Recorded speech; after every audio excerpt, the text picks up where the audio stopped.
Steak.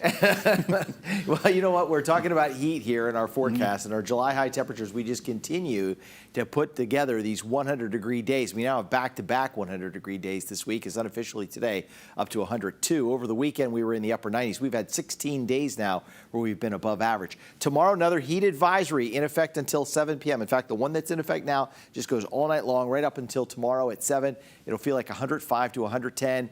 Some heat illness is possible, but when we go to an excessive heat warning, and that is anywhere north of Interstate 20, Smith County's not in the excessive heat warning right now, could be added, but Wood and Upshur County, Camp Titus, Morris County are in that, also Van Zant and Rains County. And this is where we could see the significant increase in the potential for heat illness.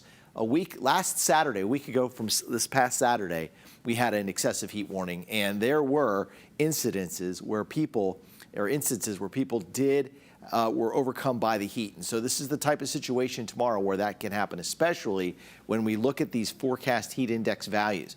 This is at 1 o'clock, but by 4 to 5 o'clock, look right out here toward Emory and Mineola.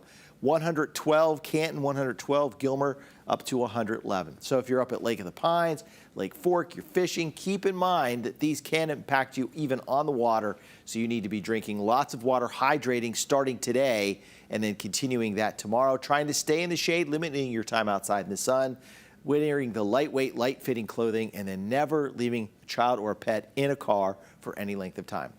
Right now, hazy sunshine out there because of this, the Saharan dust layer.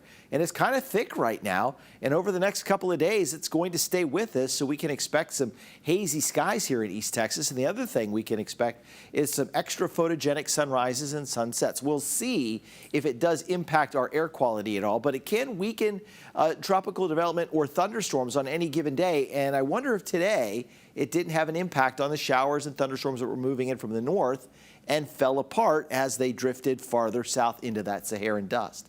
Now up to the north, nothing but clear sky, and that's what I expect us to see here overnight tonight and during the day tomorrow. Despite southerly breezes, nice summer breeze all night tonight at about 10 to 20 miles an hour. I am watching that frontal boundary as it dips down across western Oklahoma Wednesday afternoon. That'll be our peak heat, about 106 for the high temperature. And then look at those scattered showers and thunderstorms on Thursday. That could knock us back down into the lower 90s for high temperatures. How about that? Future rainfall outlook then, if we can get these showers to materialize, we're talking about a 1/10 to maybe a 1/2 inch of rainfall, and that would be very welcome. All right, overnight tonight, warm and humid, breezy. Overnight low around 79 in Tyler, 80 in Mineola and Longview, 78 at Nacogdoches, and 77 at Lufkin. Here's the Baylor Scott and White Texas Spine Joint Hospital 7-day forecast. Searing sunshine tomorrow. I mean, blazing sunshine. And that wind is going to blow hot with a high temperature of 104. Record high on Wednesday, 106.